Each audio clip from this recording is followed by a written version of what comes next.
에스겔 37장 1절부터 보겠습니다. 에스겔 37장 1절 여호와께서 권능으로 내게 임재하시고 그의 영으로 나를 데리고 가서 골짜기 가운데 두셨는데 거기 뼈가 가득하더라. 나를 그 뼈 사방으로 지나가게 하시기로 본즉 그 골짜기 지면에 뼈가 심이 많고 아주 말랐더라.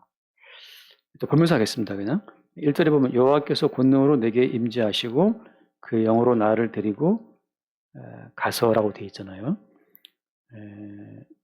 주께서 우리 가운데 임재하셔서 그리고 우리를 데리고 가지 않으시면 우리는 인생의 진실을 볼 수가 없어요. 우리가 탐구해서 우리가 막 추구해서 인생의 진실이 이것인가? 삶의 비밀이 어디에 있는가? 그렇게 우리의 탐구, 연구, 어떤 탐색과 추구로 인생의 진실이 보여지는 것이 아니고 여호와께서 권능으로 임재하셔서 그의 영으로 말하자면 성령이죠. 성령으로 우리를 데리고 가셔서 골짜기 가운데 거기 뼈가 가득한 그 죽음의 골짜기죠. 죽음의 진실을 성령으로 보여주시기까지 우리는 진실을 알 수가 없습니다. 그래서 권능으로 임재하셔서 그 영으로 우리를 데리고 어디로 갔습니까? 데리고 간 것은 뼈가 가득한 어떤 사망의 골짜기라고 하는 거죠. 그러니까 성령께서 우리에게 오셨다라고 하는 것은 또 약하냐 강하게 해줄게, 가난하냐 부자되게 해줄게, 그렇게 현재 우리의 어떤 필요를 채워주는 식으로 소개되는 성령은 사실은 다른 영이죠. 다른 영. 고린도후서 10장에 나오잖아요. 고린도후서 10장 말씀에 보면 다른 예수, 다른 복음, 다른 영이라고 그러는데 그 다른 복음, 다른 예수, 다른 영은 항상 현재 우리의 있음을 더 풍요롭게, 더 강건하게 뭔가 필요를 채워주는 식으로 미혹한다고 하는 거죠. 사실 그것이 이제 악령입니다. 다른 영이고. 그래서 오늘 또 마찬가지로 그의 영이 에스겔을 데리고 가셨는데 뼈가 가득한 말라버린 뼈죠. 드라이 본즈라고 그러는데 말라버린 그 뼈 골짜기로 들어가신 겁니다. 2절 말씀 보니까 2절 나를 그 뼈 사방으로 지나가게 하시기로 본즉 그 골짜기 지면에 뼈가 심이 많고 아주 말랐더라.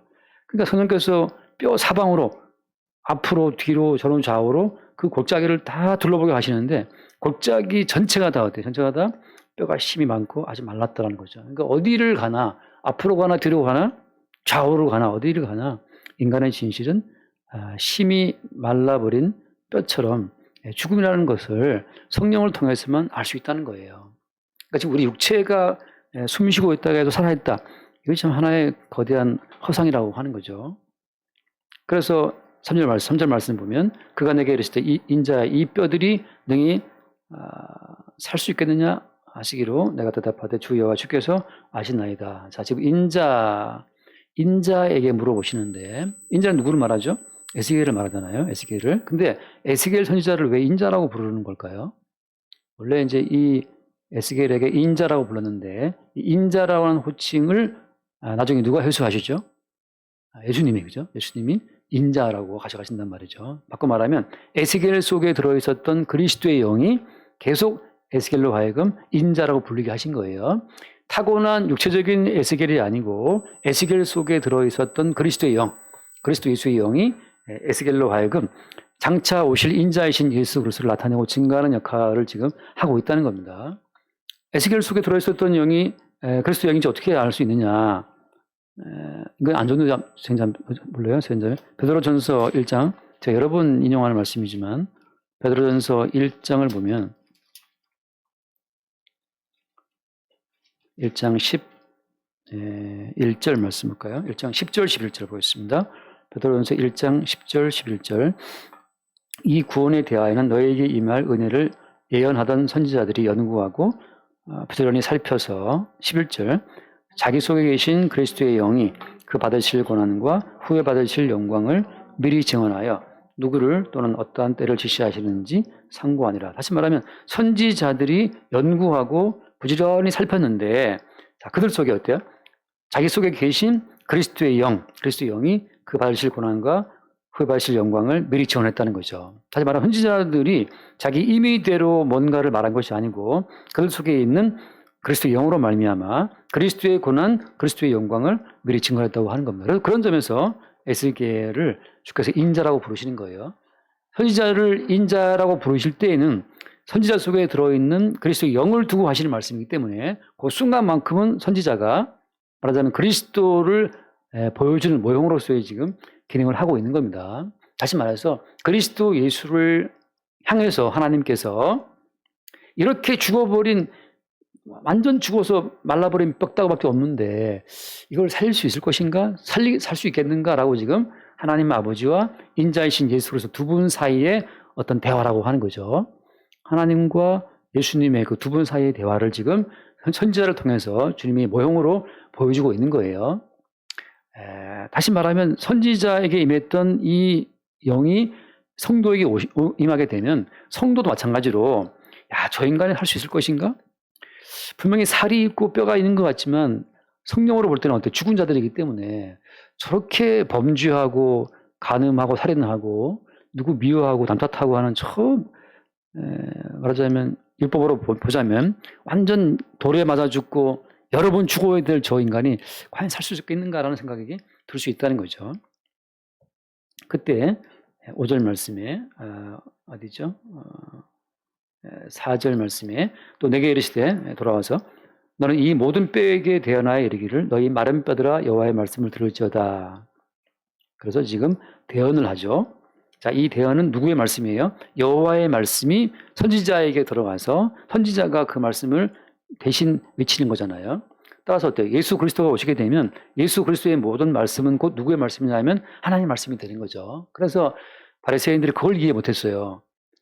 지금 선지자가 동일하게 하나님의 말씀을 그대로 대신 선포했던 것처럼 예수 그리스도는 하나님 아버지의 그 모든 말을 그대로 증거한다는 사실을 그 당시에 바리새인들이나 서기관들은 어떤 신성 모독으로 생각했다고 하는 거죠.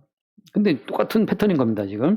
그래서 주여께서 이들에게 이같이 말씀하시기를 내가 생기를 너희에게 들어가게 할 것이다. 너희가 살아나리라. 그러니까 생기가 너희에게 들어가게 해서 너희가 살아난다라고 하잖아요. 그래서 이제 그 어떤 살아난다는 것에 선명한 그림으로 나온 것이 뭐냐면 힘줄을 두고 살을 입히고 가죽으로 덮고 마지막에 생기를 넣겠다. 그럼 너희가 살아날 것이다. 살아날 때 어때요? 살아날 때 너희가 여호와인 줄을 너희가 알 것이다 라고 하는 거예요. 자, 바꿔 말하면 그러니까 죽었다가 살아난 자들에 의해서만 여호와 하나님은 이런 분이시군요를 정확히 알고 고백한다고 하는 거예요. 죽었다가 살아나지 않은 사람들이 믿는 여호와는 어떤 여호와겠어요? 엘리야 시대에 엘리야가 말하잖아요. 너희들이 믿는 하나님이 바알이냐 아니면 너희들이 믿는 하나님이 여호와냐 선택하라 한단 말이죠. 그러니까 너희들이 믿는 하나님이라는 그 하나님이 바알이냐 여호와냐 선택해라라고 엘리야가 했던 것처럼 지금 죽었다가 살아난 자들에 의해서만 하나님이 어떤 분인지를 정확히 안다는 거죠. 그러니까 자기 죽음을 실상을 보지 못하고 성령으로 말미암아 자기 죽음 실상을 보지 못한 사람들이 믿는 하나님은 다 바알이고 요한복음 8장 몇 절이죠? 요한 8장 14절 말씀처럼 너희들이 믿는 하나님은 마귀란 말이죠. 그러니까 살았다는 자들이 믿는 그 모든 하나님은 사실은 뭐라고요? 그게 마귀라고 하는 거죠. 그러니까 서기관과 바리새인들이 그 당시 믿었던 하나님은 사실은 마귀였어요. 어떤 점에서 살아있는 내가 말씀을 지키고 일에 2번 금식하고 살아있는 내가 구제를 해서 하나님을 섬긴다. 그 하나님이 뭐라고? 그 하나님이 마귀라고 하는 거죠. 그러니까 오늘날 마찬가지로 교회에서 내가 하나님께 섬깁니다, 봉사합니다, 구제합니다, 기도합니다 하는 그 모든 것들이 자기 죽음이 확인되지 않고 뭐 예배하고 기도하고 구제하는 그 모든 것들은 하나님을 섬기고 있다고, 마귀를 섬기고 있다고 하는 거예요. 자, 그래서 이렇게 지금 이렇게 가는데, 그래서 이제 그 7절 말씀 보면 7절 말씀에도 선명한 그림이 있죠. 이에 내가 명령을 따라 대언하니. 자, 이게 참 재밌잖아요. 실제 말씀하신 분은 하나님이 아니고 누구예요? 선지자가 말한 거죠. 하나님은 선지자에게만 말을 한 겁니다. 자, 이게 처음 창조와 다른 점이에요. 처음 창조, 창세기 1장에 나온 창조라고 하는 것은 하나님이 친히 말씀하시고, 그죠? 하나님께서 말씀하시니까 빛이 있으라 하심에 빛이 있었고라고 하잖아요. 그러니까 처음 창조는 하나님이 다이렉트로 다 창조하신 거지만 지금 여기 나오는 창조는 지금 이게 그러니까 새로운 창조를 말하고 있는 건데 둘째 번 창조예요. 두 번째 창조, 새로운 창조는 하나님이 직접 말씀하신 것이 아니고 대언한다는 게 참 하나의 뭐랄까요? 참 제가 볼 때는 이게 아주 오묘한 건데 이게 참 새롭습니다. 두 번째 창조는 대언이에요. 바꿔 말하면 하나님은 계속 숨어 있고 하나님은 숨어 계시고 하나님은 말씀만 심은 한 존재가 있죠. 그게 이제 예수님인데 그래서 예수를 뭐라고 불러요? 요한복음 1장에서는 말씀이 육신이 되어 우리 가운데 거하심이라고 한단 말이죠. 그러니까 예수 그리스도는 하나님의 모든 말씀의 본체로 오신 분이기 때문에 그 예수 그리스도의 모든 말씀은 곧 사실 누구 말씀인 겁니까? 하나님 말씀인 거죠. 유대인들이 뭘 오해한 거예요? 처음 창조에 하나님께서 말씀하시니까 빛이 있으라 하시니까 빛이 있었다는 그 말씀 그대로. 그래서 유대인들은 지금 또 하나님이 직접 말씀하시고 직접 뭘 행하실 걸로 그들이 오해했던 거예요. 근데 오늘 말씀이 뭐가 나와 있는 겁니까? 선지자에게 하나님이 대언하라 말씀하시고 선지자에게 다 말씀을 넣어주니까 선지자가 받은 그 모든 말씀 그대로 대언을 했더니만 뼈들이 살아났단 말이죠. 이게 말하자면 하나님이 교회에 놓으신 새로운 창조가 있다는 사실을 처음 창조가 전부인 줄 생각하는 사람들이 오해한 겁니다. 가끔 제가 창조과학회 그런 어떤 활동들을 제가 약간 좀 비판적인 관점으로 말할 때가 있었는데 완전 창조과학회에서 그 창조의 어떤 뭐랄까요 창조의 사실성을 증거한다고 해서 그죠? 화석을 연구하고 다 연구해서 창조가 맞다라고 증거한다고 해서 그 창조론으로 입증된 하나님을 사람들이 믿는다고 해서 영생이 있겠습니까? 그렇지 않단 말이죠. 모든 과학이 그 반감기가 있어가지고 과학이 오늘 발견한 진리가 다음 세대에 가면 뒤바뀌잖아요.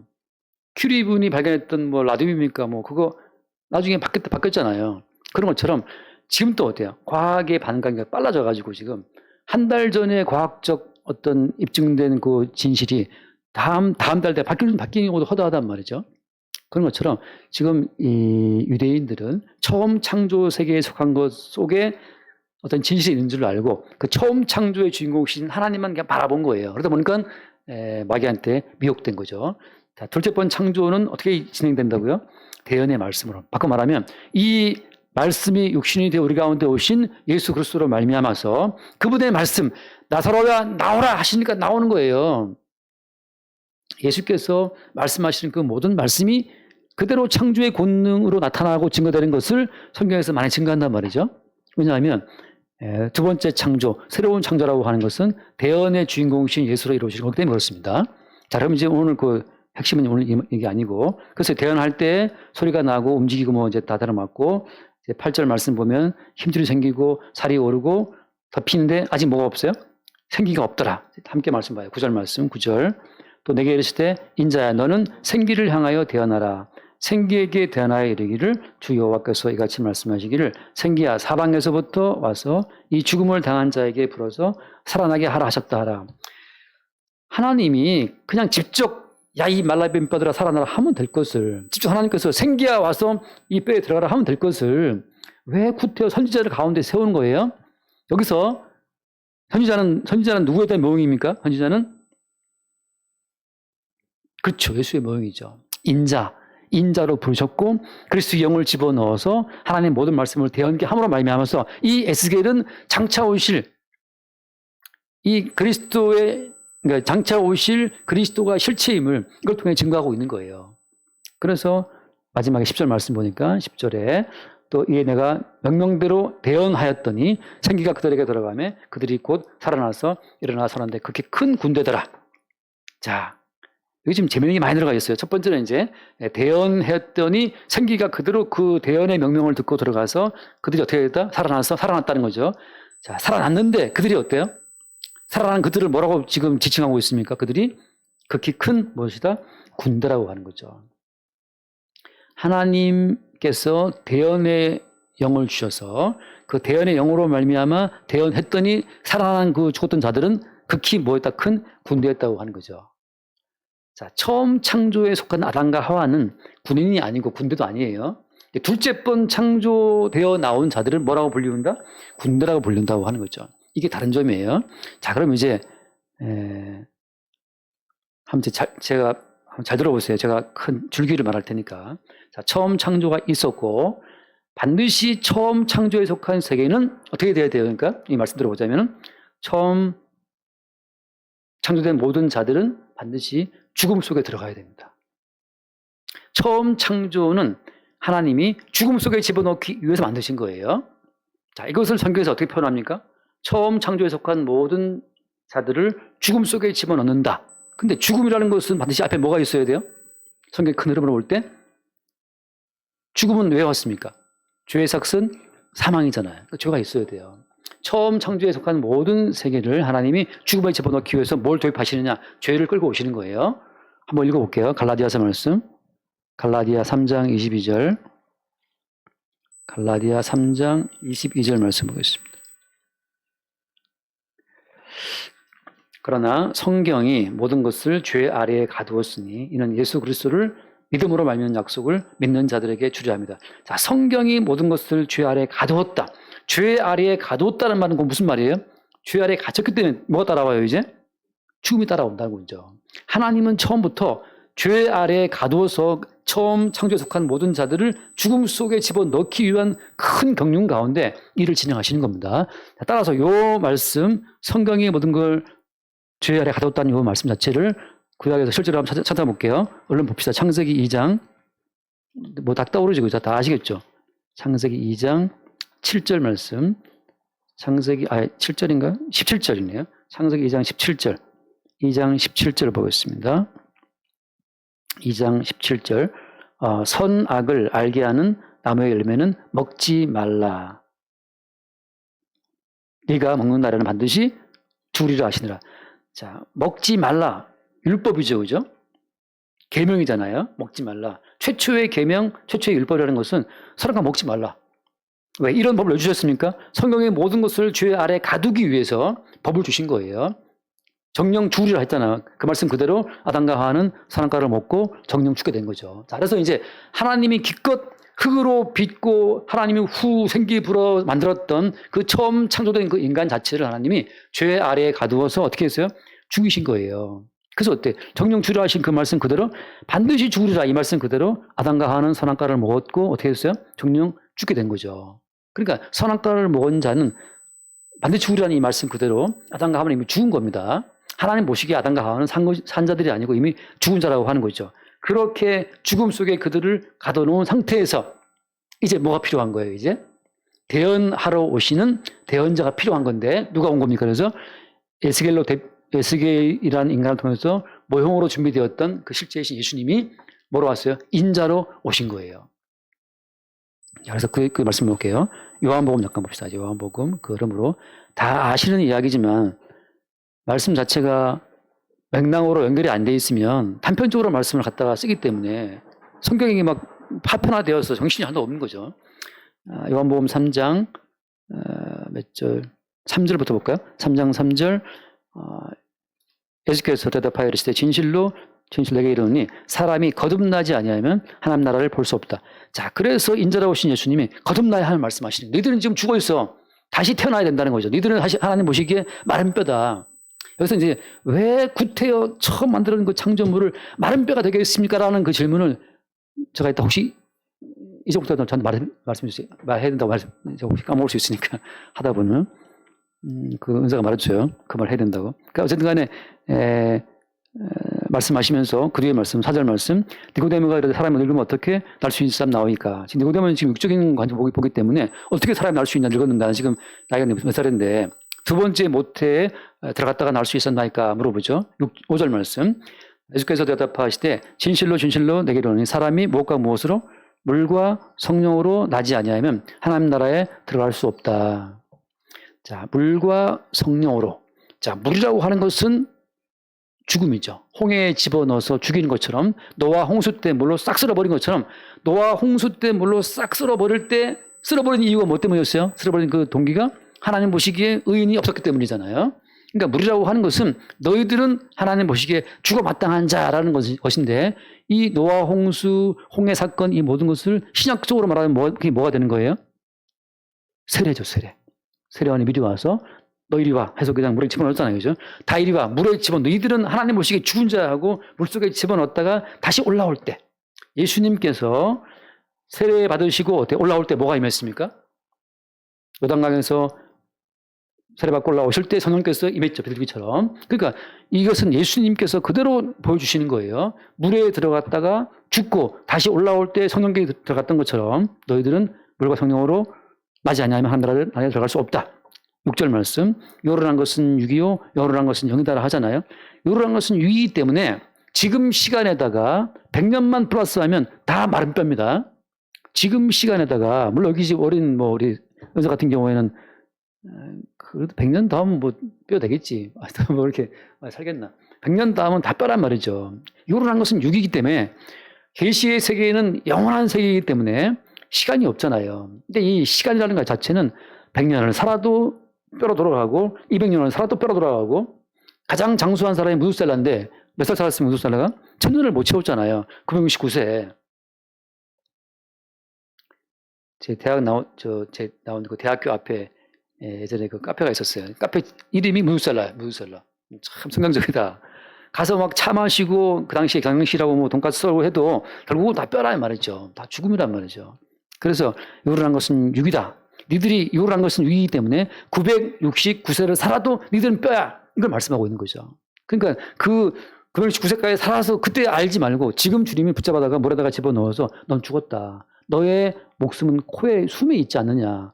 코에 있는 이 목으로 쉬는 목으로 쉬는 그 숨의 목숨이 그의 목숨인데 물에 집어넣으면 목숨은 끊어지는 거죠. 제 큰 이모 아들도 수영하다가 물에 빠져 죽었어요.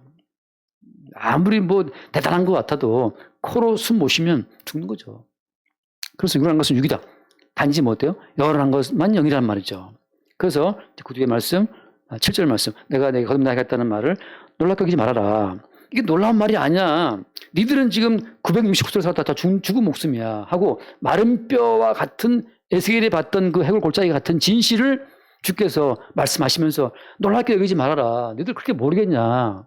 살아있다는 화상이 너무 짙어가지고 사람들은 내일 또 모레도 살 거라고 생각하고 있지만 오늘 아침에도 무슨 양양 서울 고속도로에서 죽었다면서요. 테렌세스인가. 좀 살아보겠다고 좋은 차 탔는데도 죽잖아요.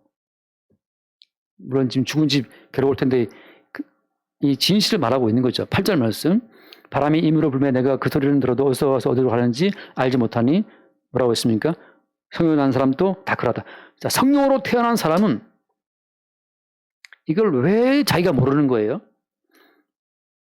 자, 바꿔 말하면 성령으로 태어난 사람 내가 왜 거듭나서 다 죽어있네? 어떻게 이 죽은 진실이 보이지? 이것을 성령으로 태어난 사람이 그걸 알아요 몰라요? 본인이 몰라요. 이거 왜 모르겠어요? 내가 원인이 되어서 내가 만들어낸 결과면 알죠.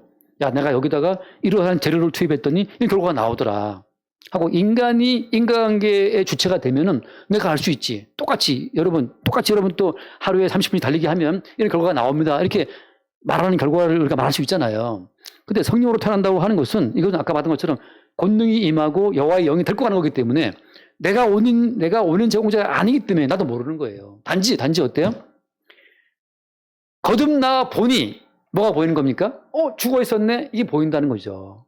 지난 주일 말씀처럼 내가 투입한 원인이라면 내가 예상한 결과였으면 내가 말할 수 있지만 이건 내가 뭘 투입했길래 이게 죽음이었네? 진실이 보였네? 주영이 임했네? 내가 손댄 게 아니기 때문에 우리가 알 수 없는 거예요. 그래서 여기서 뭐라고 말하는 겁니까? 바람이 임으로 부를 때 내가 소리를 들어도 어디서 그런지 모르는 것처럼 다 그렇다고 하는 거죠.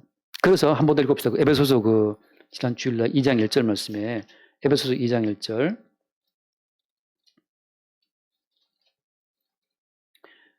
2장 1절 2절 그는 허물과 죄로 죽었던 너희를 어떻게 했어요? 너희를 살리셨도다. 이거는 성령으로 거듭 태어난 사람만 이 말을 할 수가 있어요. 왜냐하면 사도 바울도 본인이 막 탐구하고 추구해서 나 죽은 자구나, 나 마른 뼈와 같은 자구나를 안 것이 아니기 때문에. 그래서 얘들아 이렇게 A 코스 B 코스로 이렇게 딱 들어가면 니들이 허물과 죄로 죽었다는 그 진실을 볼 수 있어. 이렇게 바울이 말할 수 있어요, 없어요? 말할 수 없죠. 여호와의 영이 임재해서 끌고 가서 마른 뼈의 골짜기를 보여준 거기 때문에 모든 거듭난 사람들은 이렇게 하면 거듭난다고 하는 공식화를 말할 수가 없어요. 근데 예를 들어서 제가 빌리그람 같은 그런 전도자들을 제가 좀 경계하는 뭐냐면 그 복음을 전도한다는 분들이 항상 공식이 있어요.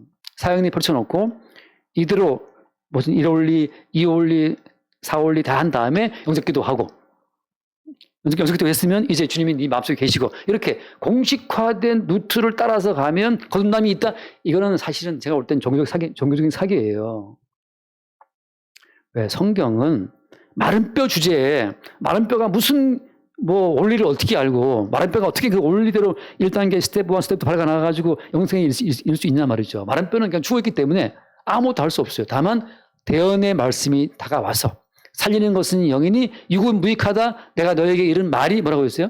영이요 생명이다. 내가 너에게 이른 말이 영이요 생명이다. 예수 그리스도의 그 모든 말씀이 우리에게 영으로 다가와서 우리가 살아나 보니까 예전에 나는 이게 허물과 죄로 죽어 있었던 어떤 실체였다는 사실을 그때 보는 거죠. 그때부터 이제 뭐가 보이는 거예요? 어디를 가도 살아있다는 권력자들, 총독, 빌라도, 총독, 베스도, 그래서 바울도 사들을 묶인 채로 총독이랑 막 이렇게 말하자면 논쟁하잖아요. 한다는 말이 총독이요. 이렇게 묶인 거 외에는 나같이 되게 바란다고 바로 전도할 때 총독이 한 말이 있지 않습니까? 네가 많이 미쳤구나. 공부를 많이 해가지고 했던 것처럼 이제는 거듭난 사람이 세상을 봤을 때 대통령도 마른 뼈고 영부인이 또 마른 뼈고 대표도 마른 뼈예요. 다 마른 뼈들이 벌이는 그냥 전쟁일 뿐인 거죠. 스데반 집사가 복음을 증거할 때도 마른 뼈들이니까 거기에 대한 두려움이 없는 거죠.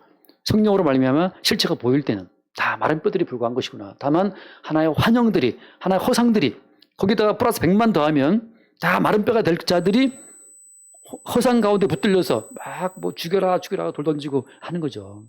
그러니까 이것은 어떻게 보면 누가 또라이냐 말이죠. 누가 미쳤냐. 그래서 유대인들은 예수를 바라보고 네가 귀신의 왕이 붙었구나 이렇게 말을 했고 총독은 바울을 보고 말하는 너의 말하는 학문이 너를 미치게 했구나. 너 공부를 참 많이 하더니만 이거 돌아버렸네 이렇게 했단 말이죠. 히브리서 말씀 보면 나그네와 이방인. 나그네라 말씀 때 에일리언이 유명한 영화 있지 않습니까? 에일리언은 어떤 지구인이 봤을 때 에일리언은 괴물인데 이해할 수 없는 괴물이란 말이죠. 그들이 볼 때 바울은 예수님은 스데반 집사는 이해할 수 없는 에일리언이란 말이죠. 죽은 자가 봤을 때 산 자는 도대체 종잡을 수 없는 자이기 때문에 우리가 에스겔서나 또 요한계시록을 보면 나오지만 인자의 모습이 예수님의 모습이 얼마나 이상합니까? 눈은 막 불꽃 같고 입에서 예리한 칼이 나오고 발은 비단 주석 같고 이런 걸 보게 되면 이게 사람인가 싶잖아요. 그 왜 그러겠어요? 바닥을 기어가는 애벌레가 나비를 봤을 때 그건 괴물이에요. 애벌레의 세계에서는 그냥 그렇게 단촐하게 한 몸뚱이가 돼야 되는데 나비를 보면 날개짓을 하고 나가는 나비를 봤을 때는 애벌레가 봤을 때는 괴물이죠. 그것처럼 지금 흙덩어리 인간이 봤을 때 부활하셔서 영광에 계신 예수 그리스도의 모습은 납득할 수 없어요. 그래서 에스겔에 나온 천사들의 모습도 납득할 수 없는 괴물의 모습이죠. 자, 그런 점에서 지금 예수님께서 거듭남을 말씀하시고 새로운 생명의 세계를 말씀하신단 말이죠. 자, 그럼 이제 한 번 더 말씀 읽고 아까 봤던 것처럼 일어나 섰는데 뭐였다? 극히 큰 군대였다. 다시 말하면 거듭난 자들은 다 뭐예요? 다 주님의 군대라고 하는 거죠. 그래서 거듭난 자들이 주님의 군대라고 하는 요것 자체를 좀 더 앞으로 가서 한번 볼게요. 그 모형을 이거만 읽고 다시 정리합시다. 출애굽기 12장 말씀, 출애굽기 12장 15절 말씀 봅시다. 출애굽기 12장 이게 뜬금없는 말이 아니고 이미 예전부터 쭉 주님께서 다 경륜 가운데 심어놨던 말씀들이기 때문에 하나의 회구로 이어지는 거예요. 15절 너희는 이래 동안 무교병을 먹을지니 그 첫날에 누룩을 너희 집에서 제하라. 그리고 첫날부터 7째 날까지 무교를 먹는 자는 이스라엘에서 끊어질 것이다. 자, 같이 봅시다. 너희에게 첫날에도 성회요 7째 날에도 성회가 되리니 너는 이 두 날에는 아무 일도 하지 말고 각자의 먹을 것만 가질 것이니라. 자, 이렇게 무교절 이제 6월절 무교절을 말씀하시면서 그다음 봐요. 17절 말씀. 너희는 무교절을 지키라. 이날에 내가 너희 군대를 애굽 땅에서 인도하여 내었습니다. 그러므로 너희가 영원한 규례로 삼아 되도록 이날을 지킬 것이다. 여기서 지금 하나님께서 출애굽을 시키면서 뭐라고 했습니까? 이스라엘 백성들을 뭐라고 지칭했어요? 내가 너희 군대라고 하죠. 군대. 자, 출애굽할 때 이스라엘 백성들은 여호와의 군대라는 명칭으로 나옵니다. 자, 그럼 군대가 되기 전에 지금 여기 무엇을 지키라고 말씀하고 있어요? 뭘 지키라? 뭘 먹어라? 6월절 무기봉을 먹으라 하는 거잖아요. 자, 6월절에 누가 죽었습니까? 어린 양이 죽는단 말이죠. 어린 양의 피를 설주와 임방에 발랐을 때 그 설주와 임방에 피 바른 집 안에 있지 않고 밖에 있는 사람은 어떻게 됐습니까? 다 죽었죠. 그죠? 다 죽었죠. 바꿔 말하면 모든 장자가 죽었다는 사실을 말해주고 있는 거예요. 어린 양이 대신 죽는 죽음 안에 내가 있다고 하는 것은 어린 양이 죽을 때 너희도 죽었다는 걸 말해주고 있는 겁니다. 자, 다시 한번 어린 양의 죽음 속에 있을 때 살았다는 그 말은 어린 양이 죽을 때 개별적인 주체로서의 너희도 또 죽었다고 하는 거죠. 어린 양이 죽을 때 개별적 주체로서의 너희도 어떻게 됐다? 다 죽었다고 말하고 있는 거예요. 개별적 주체로서 죽은 자들이 뭐로 나온다고요? 주님의 군대로 나온다고 하는 거죠. 어떤 점에서?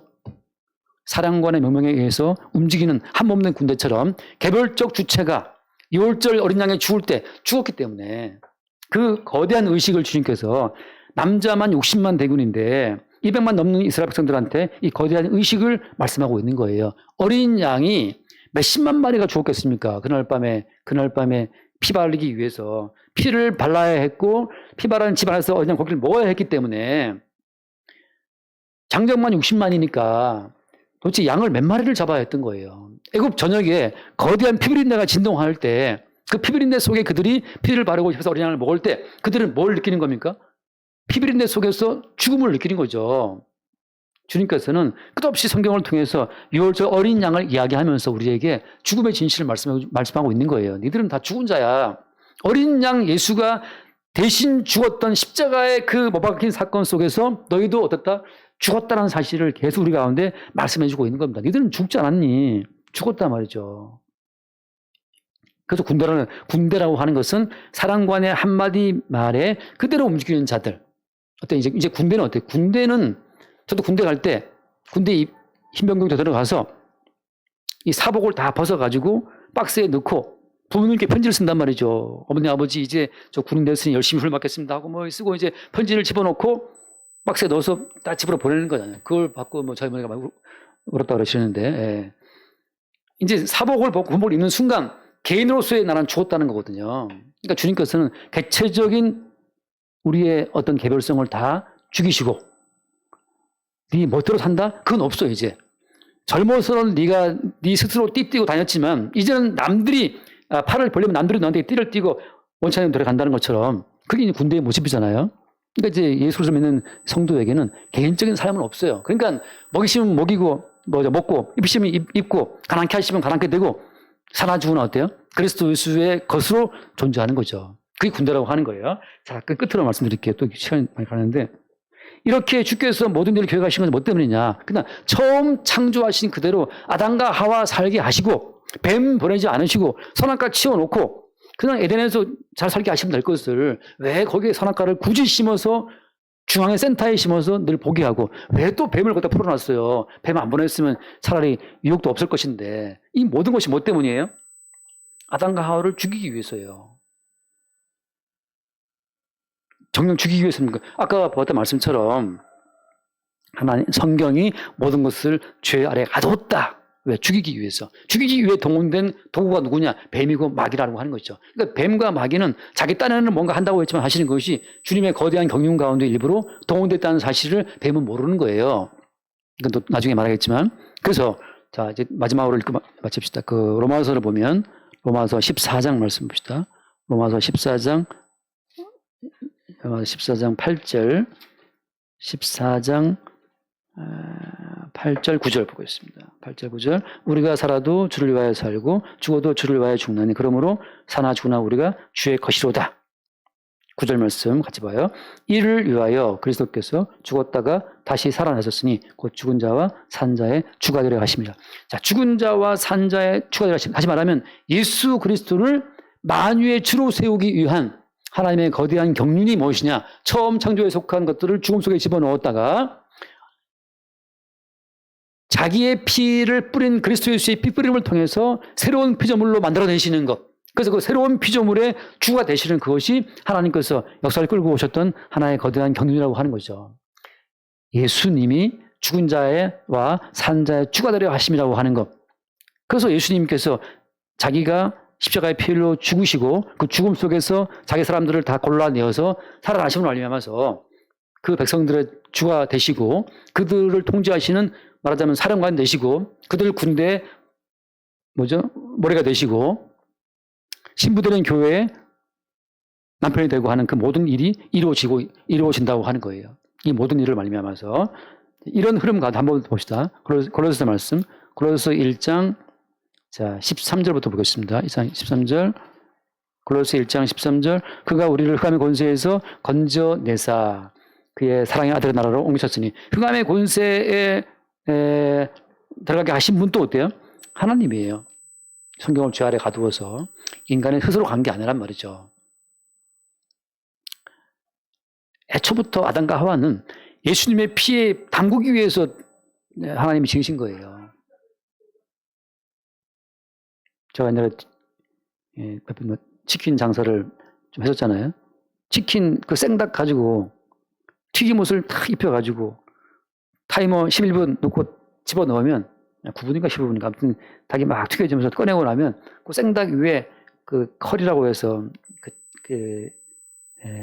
튀김닭 가루가 탁 입혀진 아삭아삭한 게 나온단 말이죠. 하늘이 비우면 아삭하면서 그런 것처럼 아담과 하와는 예수 그리스도의 살과 피를 입혀서 예수 그리스도의 살과 피와 성령으로 덧입혀져서 다시금 나오기 위한 무엇으로? 주님의 군대로 주님의 살과 피로 덧입혀진 새로운 피로 나오기 위해서 주님이 준비해 놓으신 사전 단계가 뭐냐?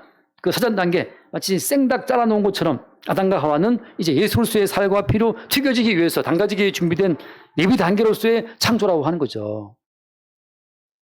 그 뒤에 말씀 14절 그 아들 안에서 우리가 속량고 죄사함을 얻었다. 그래서 예수 그리스도의 피분이 필요했던 것이고 피 속에서 그들이 죄사함 받게 되는 겁니다. 15절 그래서 그는 보이지 않는 하나님의 형상이요 모든 피조물보다 먼저 나신 이시니 같이 봐요. 16절 말씀 만물이 그에게서 창조되되 하늘과 땅에서 보이는 것들과 보이지 않는 것들과 혹은 왕권들이나 주권들이나 통치자들이나 권세들이나 만물이 다 그로 말미암고 그를 위하여 창조되었고 그러니까 결국은 모든 만물은 처음부터 어때요? 처음부터 그리스도 예수로 말미암아 그리스도 예수를 위하여 창조가 된 겁니다.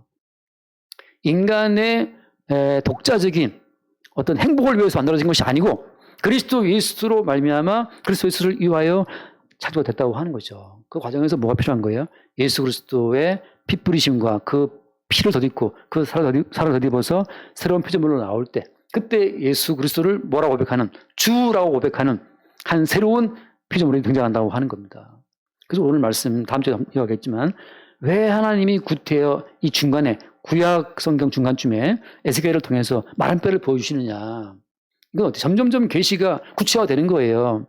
출애굽기에서 그들을 다 죽이시고 노아 시대 때 그들을 다 죽이시고 물속에서 끝없이 성경은 죽이고 하면서 뭔가 어린 양의 피 속에서 나오게 되는 새로운 존재를 말씀하시고 또 마찬가지 오늘 또 에스겔을 통해서 완전한 죽음의 말라버린 뼈들을 보여주심으로써 그 죽음 속에 대언의 어떤 말씀으로 나타나게 되는 새로운 어떤 주님의 큰 군대 이 군대를 말씀하시면서 예수 그리스도께 모든 충성을 다하고 예수 그리스도를 주라고 부르는 그 새로운 군대를 주께서 만들어내시는 작업의 한 부분이라고 하는 거죠. 기도합시다. 너무 시간이 많이. 주님 감사합니다.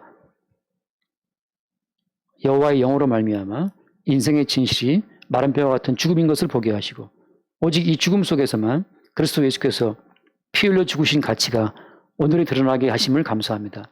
날마다 우리의 살아있음이 우리 대신 피 흘리신 예수의 희생에 있음을 새롭게 바라보고 그 예수님께만 영광과 찬송을 돌리는 주의 거룩한 백성들 그 길로 인도하여 주옵소서. 우리 주 예수님을 기도드립니다. 아멘.